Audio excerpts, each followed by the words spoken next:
So only a few more outreach left, so hopefully you guys can get your 6 hours before the end of the quarter. If not, you're getting incomplete, but if you do it next quarter, we can turn that into a complete, I guess.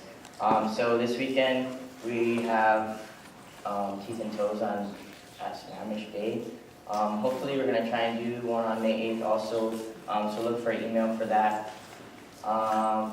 And then Latina Health Fair, May 9th, so Friday and Saturday. You can probably do one of those and that will be your 6 hours. May 16th, we're going down to Mount Vernon again. Every third Saturday of the month, we're doing the MTI bands at the NCTA. That's a pretty long day, so that's also 6 hours. And then hopefully we're going to try and do something with Mount Vernon with the migrant farm workers on May 30th. So look for an email for that also. Just remember to log your hours before the end of the quarter. Also, if you guys don't know about the golf tournament, we have one every year. Some of the proceeds actually go to help this elective course. So I signed up for it, a couple of my friends signed up for it, if you guys can too. It's like $60 a person, but you know, it's a good time. So try and do that before May 4th. Yeah. And also, if you have any questions or you need help getting your hours, you can contact any of us. And then remember, healthyhomelessness.com. So today we're going to be listening to Kiana Swearingin from the UW Violence Prevention Program. So let's give her a warm welcome. Thanks. I'm going to take just a second to switch over the computer. Good afternoon. My name is Kiana, and I am the Training and Communication Specialist with Safe Campus, which is the Violence Prevention and Response Program for the University of Washington. The University of Washington Safe Campus program serves all of you. So I'm going to talk a little bit at the end about what services we can offer and how we can support you if you are working with folks who are experiencing intimate partner violence. I also brought some of our fantastic new brochures. They're down here, as well as some wonderful safety reflective bracelets. If anyone grew up in the 80s, you know those may have also been called slap bracelets, but we're going to call them safety bracelets today. We also have some lanyards, so please feel free to come down and grab some of those and grab extras on your way out.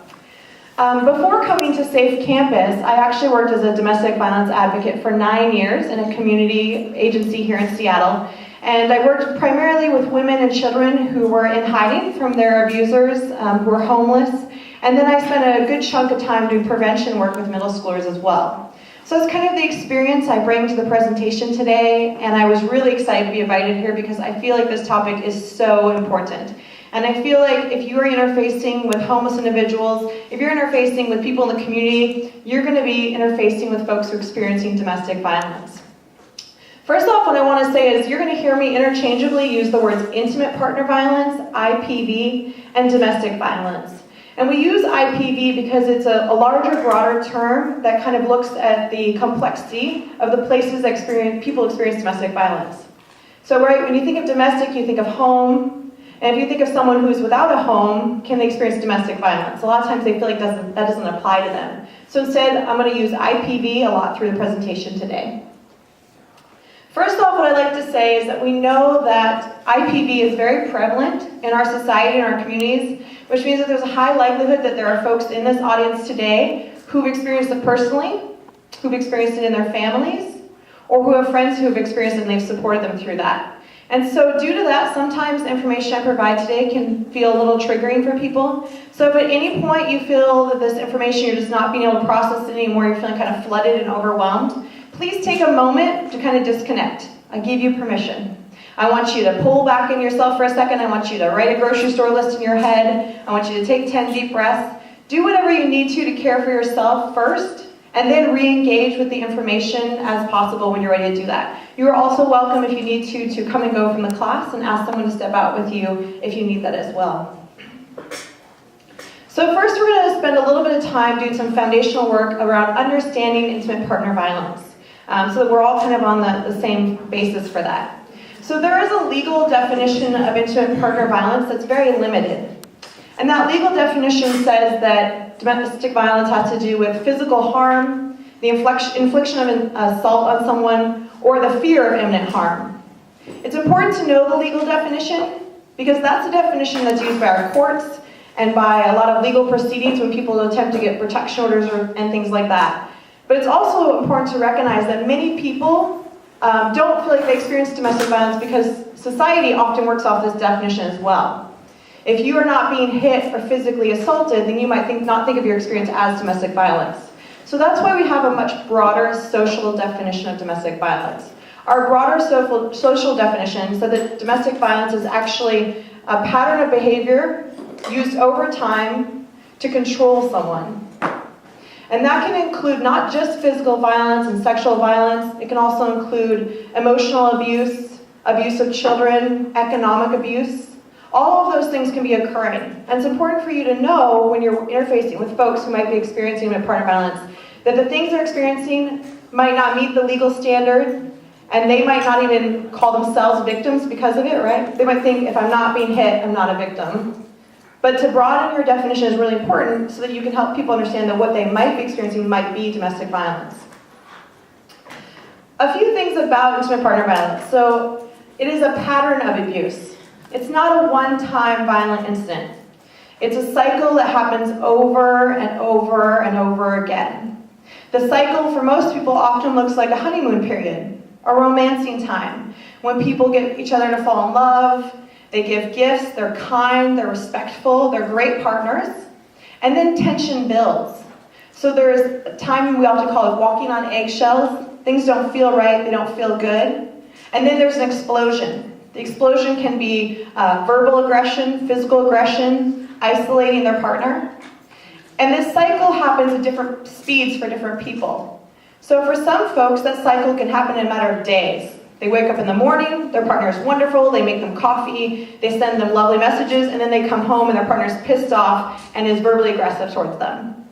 For other people that I've worked with, this cycle takes years. So they might be in a honeymoon phase for 2 years where their partner is romancing them, and then there might be an explosion or blow up that lasts months where they're isolated. So it's important to know that for different people, their experience looks very different, right? Some people it's quick and fast, some people it's much more long-term. Also, sometimes you'll hear things like, doesn't domestic violence get worse during the Super Bowl? Doesn't domestic violence get worse during the holidays because everyone's drinking? Right? People like to find a cause for domestic violence, but none of those things cause domestic violence, just like substance abuse, stress, financial insecurity do not cause domestic violence. And we know this because abusers can turn on and turn off their abuse. They can abuse someone at home in private, and then they can suddenly turn that off when family members show up at the house. Or they can turn it off when their partner is at work, right? So we know it's a behavior that's turned on and off and chosen, rather than something that's caused by something else. We also know it's a learned behavior. Many people learn it in their family of origin, which is why it's also something that is often repeated in different families, right? We kind of see it happening in families over and over again as children grow. So what I would like you to do now is to do a little self-analysis. So we know that society has given us very strong messages about who victims are, about what they look like, how they're going to present to us, how they're going to act when they're in front of us. So right now we're going to take about 30 seconds, and I just want you to, in your mind, pull up an image. When you think of victim of intimate partner violence, victim of domestic violence, what do you think of? Just think for yourself for a second.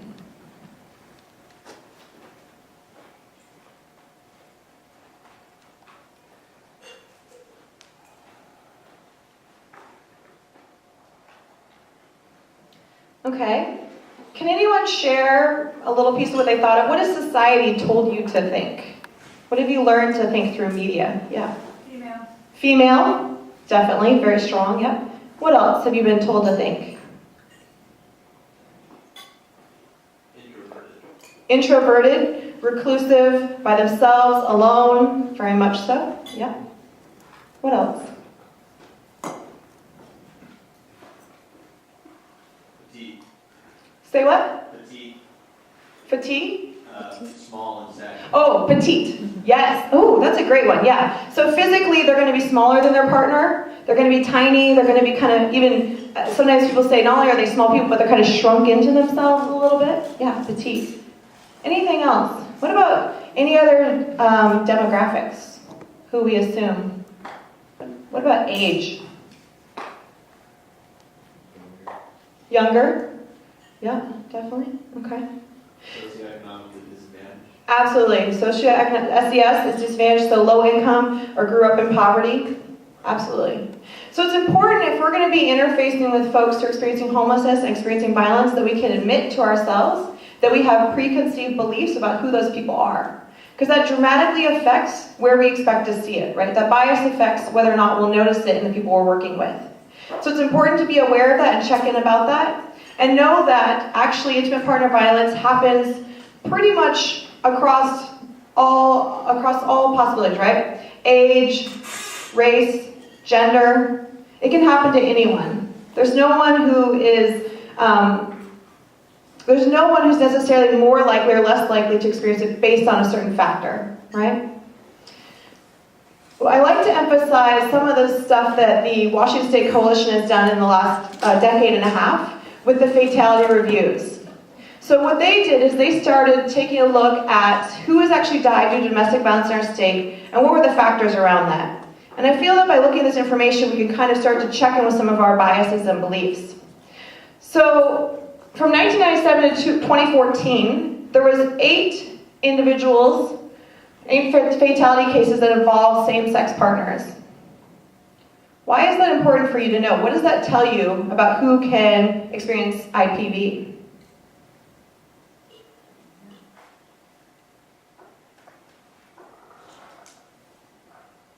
They can be men, too.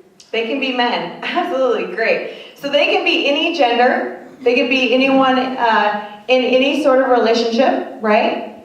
It's not just men beating up women. It's also women abusing women, men beating men, transgendered individuals, right? So remove your expectations of what type of relationship a person's going to be in. Also, we know that the youngest victim killed by her partner was 13 years old, and the oldest victim was 97 years old. Okay. And what's important about the information is that, one, if you have a teenager, a preteen, really 13, right? You don't want to think about them being able to be in a violent relationship. And if you have grandparents, you don't think of them being in a violent relationship, right? We kind of don't project that happening onto people of that age, really young people and much older people, right? But it's important to know that fatality risk, lethality risk is equal across age spectrum. There is a certain range in which people are more at risk to start a relationship or be in a relationship, but it can happen at any point. So it's important to remove that conception. Another important thing to know is that 31% of victims in fatality cases were under 21 when they started their relationships. And a few of those individuals actually started their relationships in middle school and high school. And as someone who used to do prevention work, I find that information really important because we often don't take the relationships of youth seriously. And we don't take the relationships of our peers, even in college, seriously sometimes. It's important to know that a lot of times if those relationships are unhealthy, people will end up staying in them and they have the highest risk for fatality. So we need to pay attention to people who are under 21 even and are in unhealthy relationships versus dismissing that information. Also, in at least 55% of the homicides that occurred, the person had left already or was attempting to leave. Why is that information really important to you? Yeah. Because people always tell like those who are in a domestic or like in that kind of situation, why don't you just leave? Absolutely, it's exactly it. So people often say, why don't you leave? Why are you staying? Right? The most dangerous time for an individual is when they attempt to leave. That is the highest rate of death. So telling someone that they should leave or pressuring them to leave can put them in a lot of danger. Many people stay in unhealthy relationships because it is the safest place for them to be, which is a hard thing to know, but it's the truth. Last year, in 2014, there was 44 individuals who were killed in Washington State, and out of those situations, 10 of them, the abuser also committed suicide after murdering their partner. Why might that be really important information for you to know? What are risk factors if we know that 10 of those situations the abuser then killed themselves?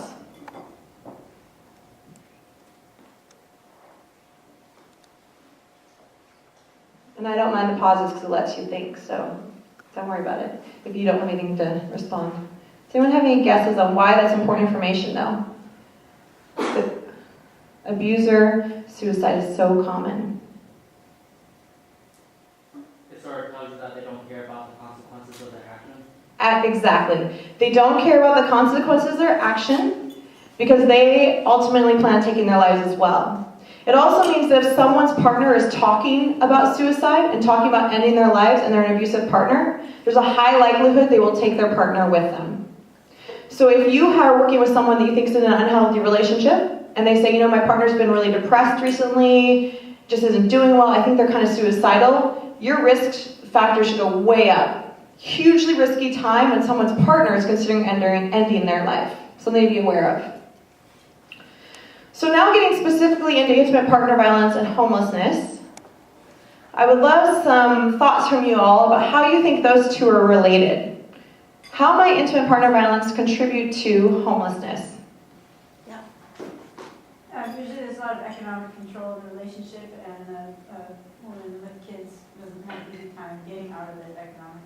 Yeah, so she mentioned economic control in the relationship. An individual can't economically get out very easily. It's very hard to reestablish yourself when you're out because your options are very limited, especially if you've never been allowed to work, if you've been isolated, if your partner has sabotaged the employment you have had, right? That's a huge factor. It's actually the number one reason why individuals currently stay in relationships is due to economic means. Why else? How else are IPV and homelessness related? You might be lacking emotional support, so you kind of want that, so you don't mind getting into that cycle and just to have that support. Yeah, that's a really important one. So folks who are experiencing IPV are very isolated, which means they might not have support of friends or family or anyone else. So imagine trying to leave a violent person and going out into the world completely on your own, especially if you have kids. And not only does your family not support you, but they may actually be telling you to go back, right? And so even though your partner is abusive, sometimes they're also nice. Sometimes they're also kind. Sometimes they also support you when you have a crappy day, right? And so the little bit of support you get there is enough to hold on to. It's a really important one. Thanks for bringing that up. Any other thoughts? Yeah. A lot of times women have to, well, I shouldn't say women, but these partners have to kind of go into hiding. Like you said, it's such a dangerous time. A lot of times the only safe place is like a secret location, shelter, and then, they could be harassed at work or, So when people do separate and try to escape, often they have to go into hiding for a period of time. And in addition to being in hiding, if they have children, they have to take their children into hiding, which means their children have to leave their school, they have to leave their friends, they have to leave their homes. And you have to cut off all contact with folks who might be able to, get back a hold of that abuser, right? So you have to isolate yourself in order to seek safety. Any other thoughts specifically on how else experiencing IPV might contribute to homelessness?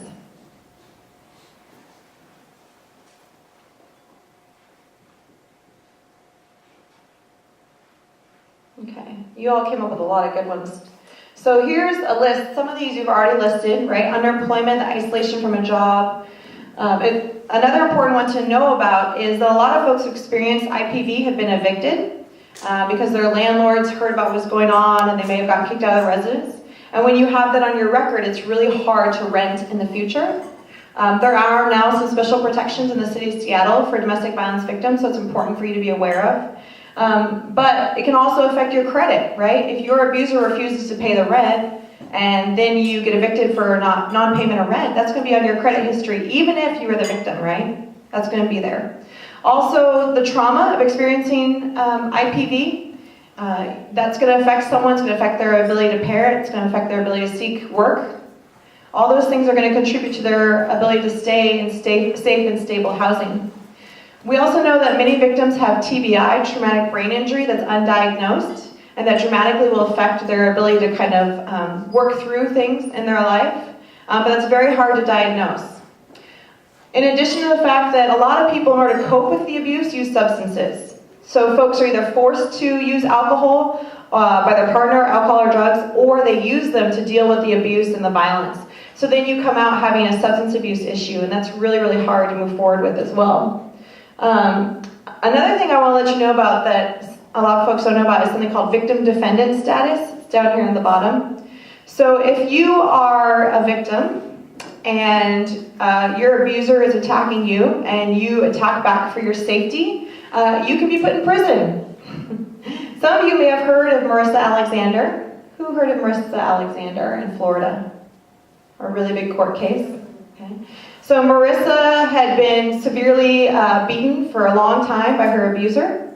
She had a young infant that was less than 6 months old, and he came and was attacking them and hitting the child and hitting her.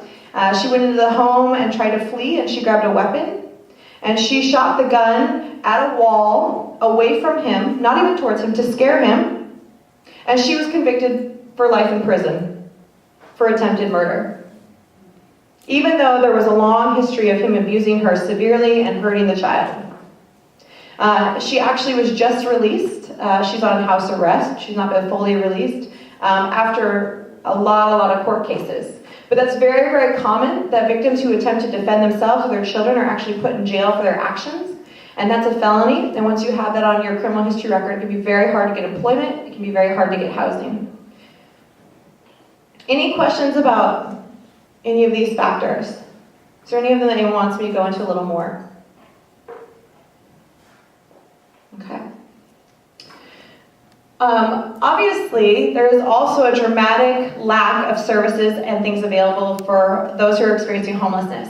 Sounds like some of you have already interfaced with homeless programs, so you know this in some way. But the state of Washington does a one-day counts, which on September 17th every year, domestic violence programs throughout the state of Washington turn in a report. So these are just Washington numbers. But on that day for domestic violence programs, there were 266 individuals who attempted to get housing and were turned away. So due to DV, 266 individuals were not able to find safe and secure housing. On that very day, 837 people called helplines, and over 1,000 people were actually being housed in emergency shelters or transitional DV programs. So you're talking about quite a few people in Washington State every single day who are attempting to flee domestic violence and are unable to, or are going to become homeless because of it because there's nowhere to go.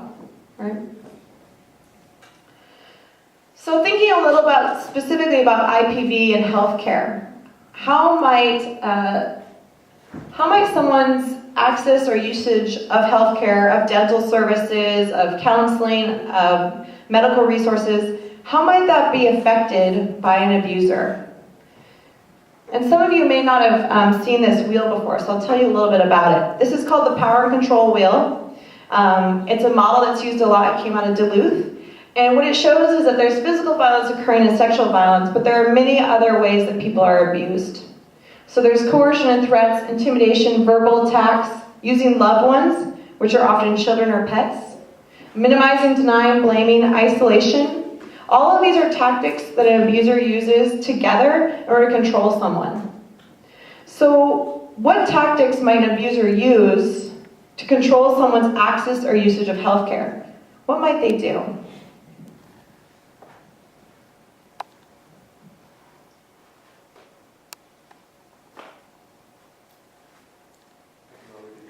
Economic control. Yeah, so I'm not going to give you the money for a copay.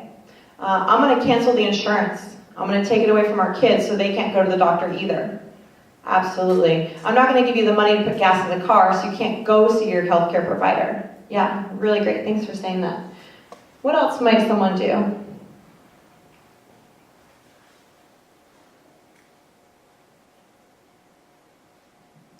Minimizing, denying, and blaming. Yeah. So someone might say, I only shoved you against the wall a little bit. Your shoulder isn't really broken. You don't need to go to see a doctor for that. You're fine. Get over it. Right? Stop whining. Right? Minimize, denying, blaming injury, the need for health care. We see this a lot with individuals who become pregnant. The access to healthcare is denied as a way of controlling them. What else might an abuser do that affects someone's ability to access healthcare?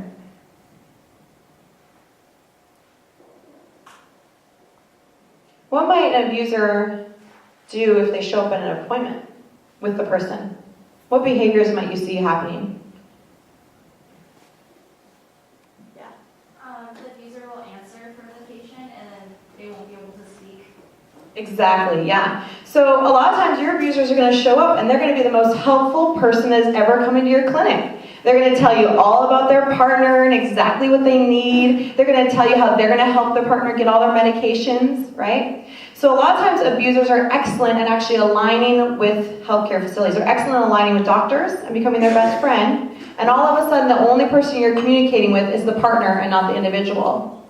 That's super, super common. Thanks for bringing that up. Other thoughts on what might happen actually in the clinic or in the space if an abuser is there with someone? Demand to be in the room. Yes. Yeah, they might demand to be in the room, right? They're so afraid of letting their partner be anywhere alone with someone and getting access to information that they won't let the partner go to appointments alone, even to see the dentist, right? Because that might be a point where someone will tell them, you're not okay, here's what you can do, right? So you have to be really creative and think of ways that you can allow your patient to have time alone so you can check in with them, because a lot of abusers won't let that happen. Okay, thank you all for saying those are really great, very right on.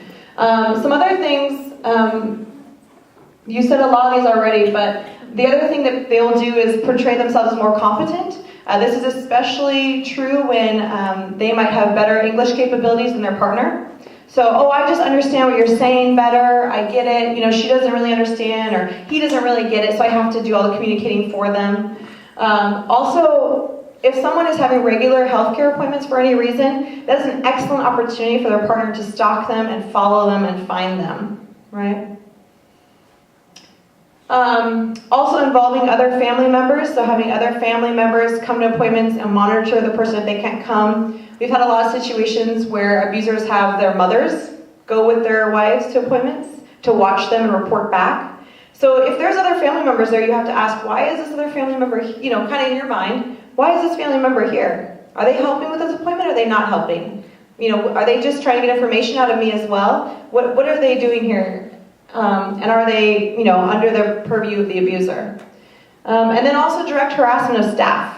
So a lot of folks will come and try to harass medical staff, so the medical staff will ban that individual from the patient from their clinic, so they can't get access there anymore.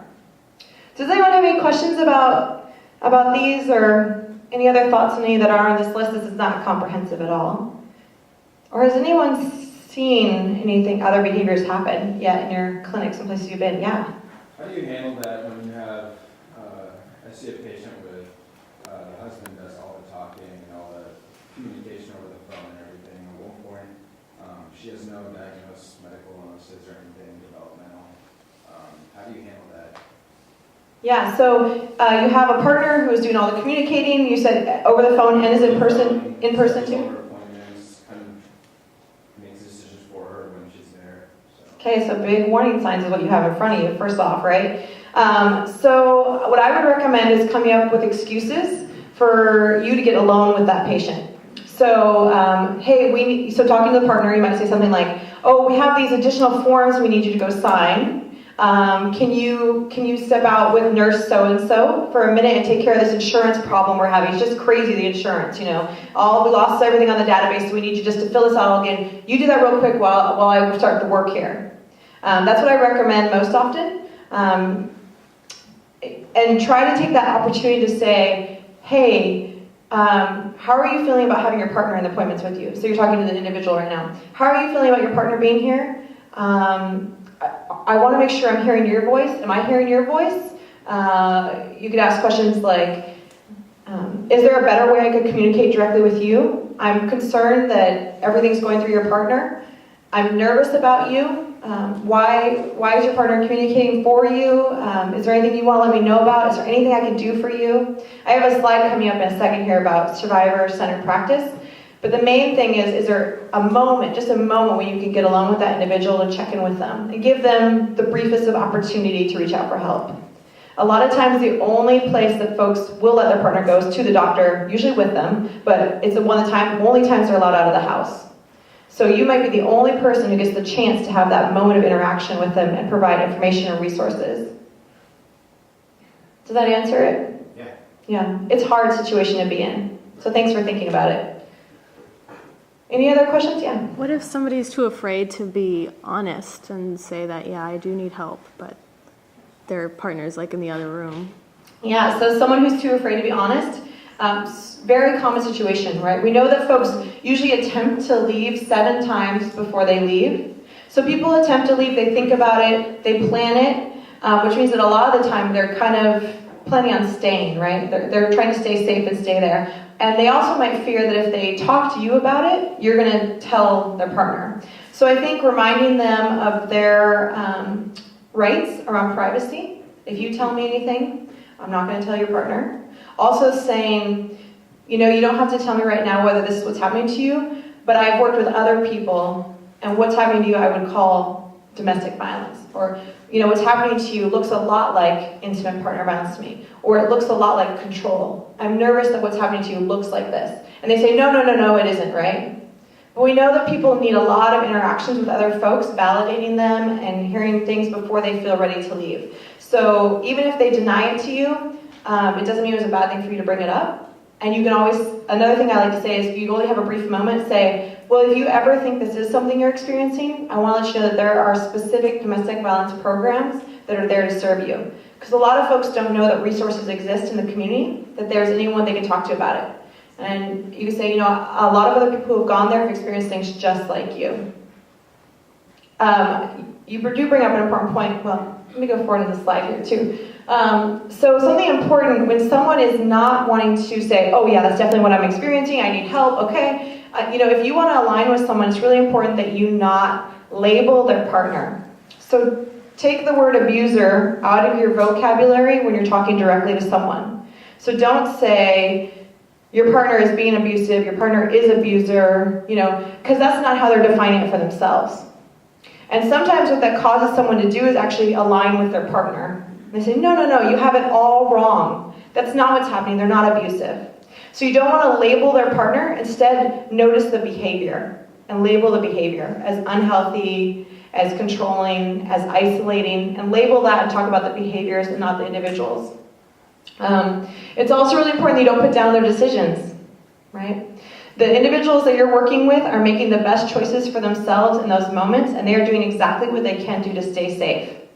To us from the outside, that might not look really great, it might not look really good for them or for their kids, but they're the only ones in their lives, in their situations, and we have to trust that they're doing what they can to stay alive.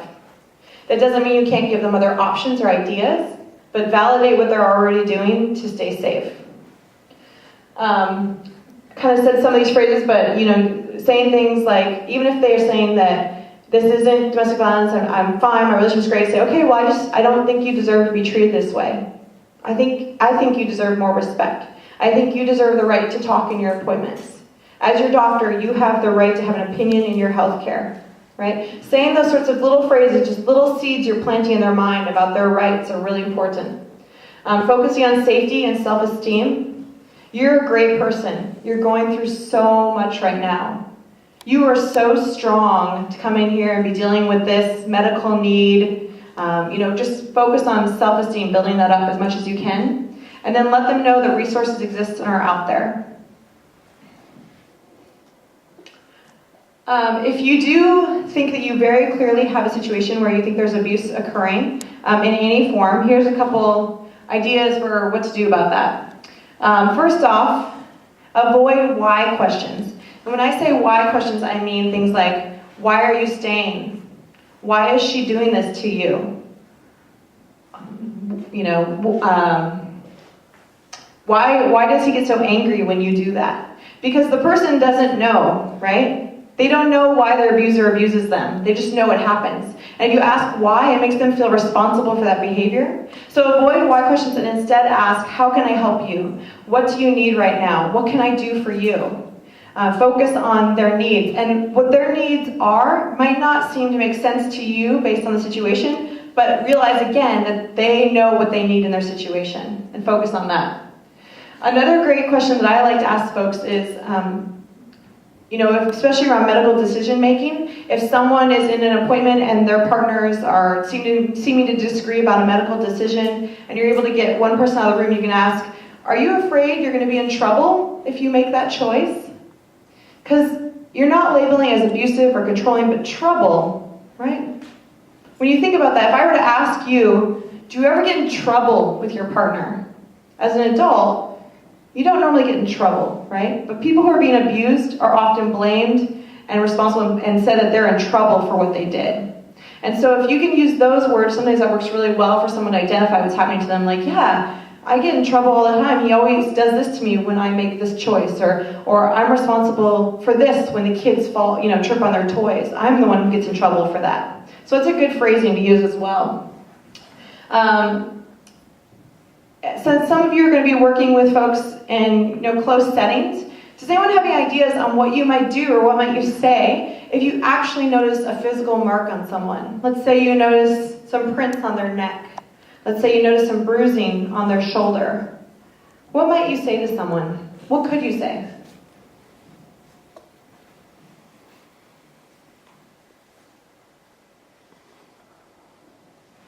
I should say, too, a little caveat here is that our society doesn't talk about this, right? So it's okay not to have an answer right now. We often are not public about what's happening in our families, and people are not taught how to ask questions when they see things that are a little amiss. We especially are not taught to ask people when we see something physically with like an injury or harm to them, right? So that's why I'm asking you that question right now, is because we don't know what to say, right? So it's okay if you're all like, I don't know, because none of us have been raised in homes where we're taught to ask these questions or taught to think about this. So if it was your friend who had a mark on them, what would you say to your friend? Who hit you? Who hit you, right? And sometimes, actually, you had a little bit of lift in your voice right there. Sometimes if you can ask in kind of who hit you? What happened? Versus like, who hit you? Right? You can really change the way they're able to respond to you. Who hit you? What else might you say if it's a friend? I might naturally just say what happened. Yeah, what happened? I see a big mark on your shoulder there. What else might you say?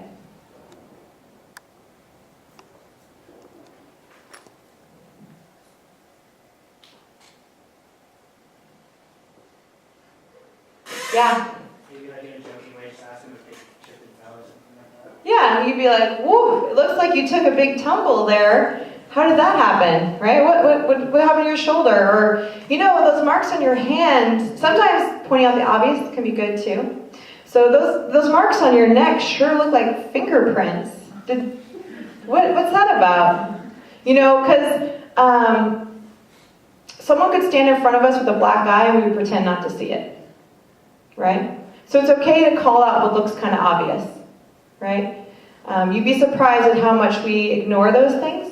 So if you think something looks like a handprint across someone's shoulder or looks like an obvious grab, it's okay to say, those look a lot like someone grabbed you on the arm there. What happened? Is there anything you want to check in about? Anything you want to talk about? Are you safe to leave this appointment right now? Are you doing okay? Right?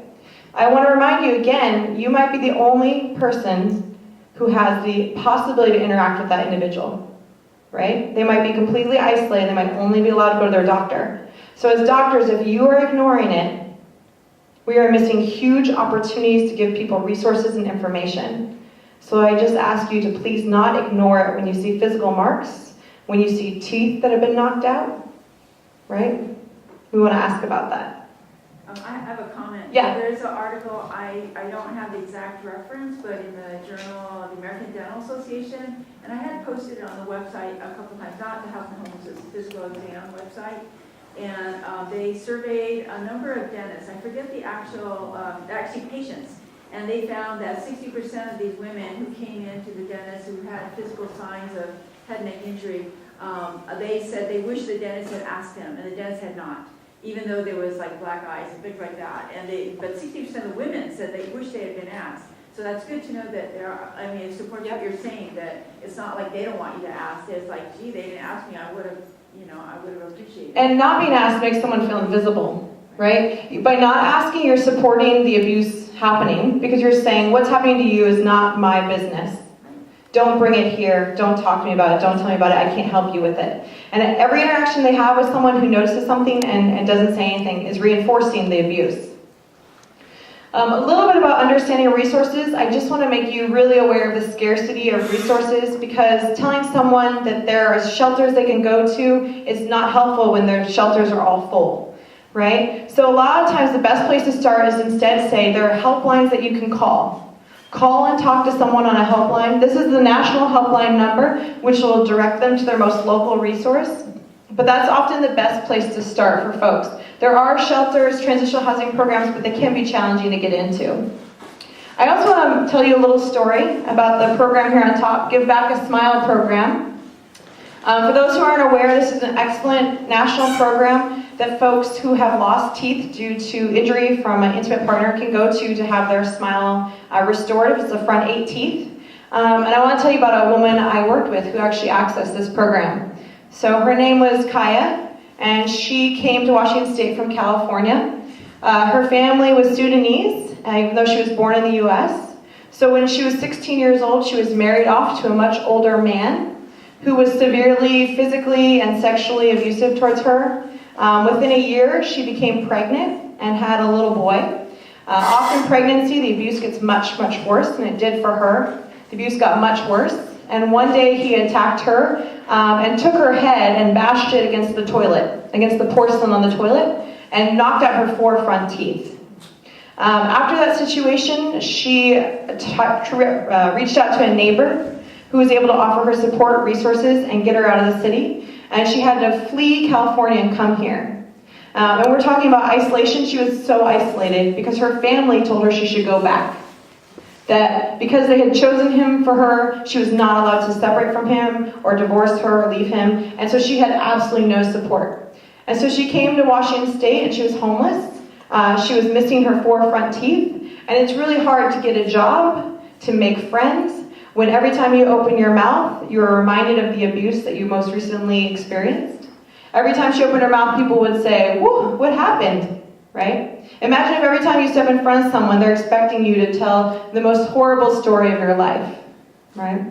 So she came to our program, into our transitional housing program while I was working there, and we were able to access the Give Back a Smile program, and she was able to get 4 replacement teeth. She then went on to do some job training. She got a job. She started to feel confident to smile again, open her mouth, talk to people. She could start making friends. And she is now safely situated here in Seattle with her son, and they are safe, and her abuser has never found her. And even though she escaped, by having her smile back, it's what really allowed her to start her new life. It made a huge difference to her. So in addition, if you're considering going into cosmetic dentistry, I would just recommend that you look into this program and see if you can participate in it as well. It makes a huge impact in people's lives. I also want to say really briefly that working with folks who are experiencing violence and working with folks who are experiencing homelessness can be very challenging. So if you're working in those areas, I want you to just check in with other staff about what's happening and check in with yourself, right? What are the impacts on yourself and how are you caring for yourself? And are you getting support around that? And remember that it's not about fixing someone's situation, getting them safer, making it better. It's about letting them be seen. Right? It's about letting them know that they are noticed and they are not alone and they're less isolated. That's the most important thing. It's a long process for someone to get to safety, and you can be a small part of that process. So again, I work for Safe Campus. We are your violence prevention program here. So as students, if you ever work with someone who's experiencing intimate partner violence, or if you have a peer in your cohort that's experiencing it, because it's very likely you do, you are welcome to reach out to us and we can talk you on the phone through ideas, how to talk to someone about it. We can give you resources and support. We're available 24/7. Anytime you can call us, and you can also call anonymously. All right? Does anyone have any last questions in our last few moments here? I'm also available. You can contact me directly, phone or email, if you have any follow-up questions or thoughts. Okay. Thank you all so much for your attention and great questions. Do great work.